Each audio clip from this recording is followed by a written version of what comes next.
ប្រហែលថ្ងៃមុនមានមនុស្សជាច្រើនបានប្រតិកម្មចំពោះអ្នកសារព័ត៌មានខ្មែរម្នាក់បានបូតផ្ទាល់នារីជាជនល្មើសសហចារីជនជាតិវៀតណាមម្នាក់កាលពីពេលថ្មីៗនេះនៅក្នុងខេត្តស្វាយរៀងមានប្រជាជនយើងទាំងអស់នៅទូទាំងប្រទេសក៏ដូចជាក្រសួងស្ថាប័នបានប្រតិកម្មយ៉ាងខ្លាំងចំពោះទង្វើ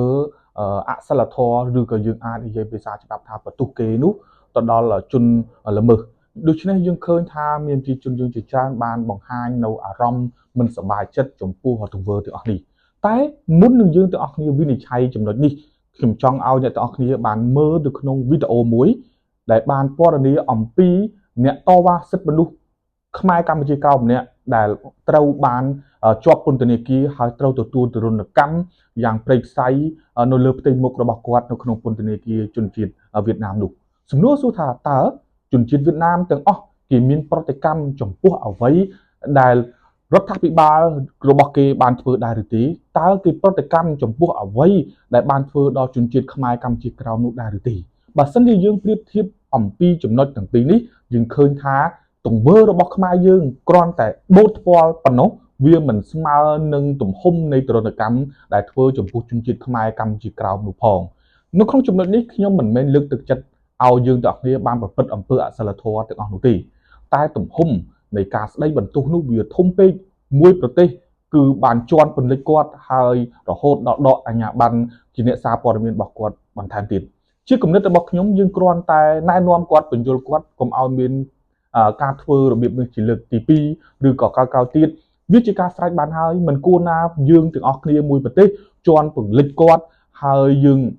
ធ្វើឲ្យប៉ះពាល់ដល់ផ្លូវចិត្តគាត់ខ្លាំងយ៉ាងដូចនេះឡើយយើងប្រៀបធៀបទំហំនៃប្រទេសជិតខាងដែលគេធ្វើចំពោះយើងវាអាក្រក់វាធ្ងន់ធ្ងរជាងយើងទៀតតែគេមិនដែលមានអាជ្ញាធរឬក៏ប្រជាជនរបស់គេមានប្រតិកម្មដូចជាយើងឡើយទាំងអស់នេះមិនមែនបញ្ជាក់ប្រាប់ថាអូប្រហែលជាយើងខ្មែរល្អជាងគេទេដឹងមិនមែនទេ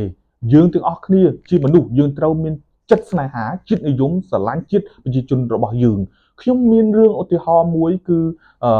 មិនមែនជារឿងផ្ទាល់ខ្លួនរបស់ខ្ញុំទេក៏ដូចជារឿងរបស់ពុកម៉ែបងប្អូនជាច្រើនទៀតដែលធ្វើការនៅប្រទេសថៃត្រូវបានតកែបោកប្រាស់មិនបើកប្រាក់ឈ្នួលឲ្យហើយយើងទៅប្តឹងអាជ្ញាធរថៃតើមានរឿងអីកើតឡើងគឺពួកគេមិនបានឆ្លើយតបចំពោះអ្វីដែលជាទុក្ខវេទនារបស់យើងទេដូច្នេះយើងមិនបញ្ជាក់ប្រាប់ថាយើងគួរតែសងសឹកយើងគួរតែធ្វើដូចគេ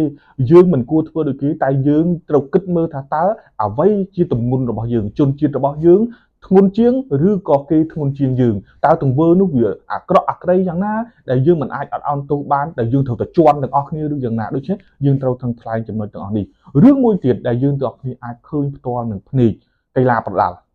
បើសិនជាលោកអ្នកទាំងអស់គ្នាបានមើលកីឡាប្រដាល់បើសិនជាខ្មែរយើងឬក៏ជនជាតិណាក៏ដោយដែលទៅវាយនៅថៃបើមិនវាយឲ្យកីឡាករថៃនោះដួលសន្លប់រាប់ទេឬក៏ធ្វើឲ្យដៃគូថៃនោះដួលដេកខ្លាំងមែនទេអញ្ញាកណ្ដាលថៃមិនឲ្យកីឡាករនោះឈ្នះជនជាតិថៃនោះឡើយពីព្រោះអីជាតិនិយមគេឲ្យតម្លៃទៅលើប្រជាជនគេដឹងថាអានឹងវាមិនល្អហើយតែគេឲ្យតម្លៃសំណួរសួរបានវិញអ្វីមកវិញយើងជាអ្នកឈ្នះយើងបានអីមកវិញយើងបានតែគេការអាណិតការសូរផុសគេតែយើងអត់មានបានអីមកវិញសោះគេអាក្រក់តែគេទទួលបានអីភាពធំថ្កើងភាពរីករាយដូច្នេះយើងមិនមែនទៅតាមគេចំពោះលើកទឹកចិត្តឲ្យយើងទាំងអស់គ្នាទៅធ្វើរបៀបនឹងដូចគេទេតែគ្រាន់តែយើងទាំងអស់គ្នាទៅគិតថ្លឹងថ្លែងថាអ្វីជាជាតិរបស់យើងអ្វីដែលជាប្រជាជនរបស់យើងអ្វីជាខ្មែរដូចគ្នាដែលយើងគួរតែស្រឡាញ់គ្នាយើងត្រូវរៀនចំណុចទាំងអស់នេះពីប្រជាជនដែលនៅជុំវិញយើងតើគេធ្វើយ៉ាងម៉េចចំពោះគ្នាគេដូច្នេះយើងគួរតែមានជាតិនិយមគួរតែស្រឡាញ់ខ្មែរគ្នាឯងគួរតែស្រឡាញ់ជាតិរបស់យើងគួរតែតម្កល់អ្វីជារបស់យើងជាធំរឿងផ្សេងចាំគិតតាមក្រោយ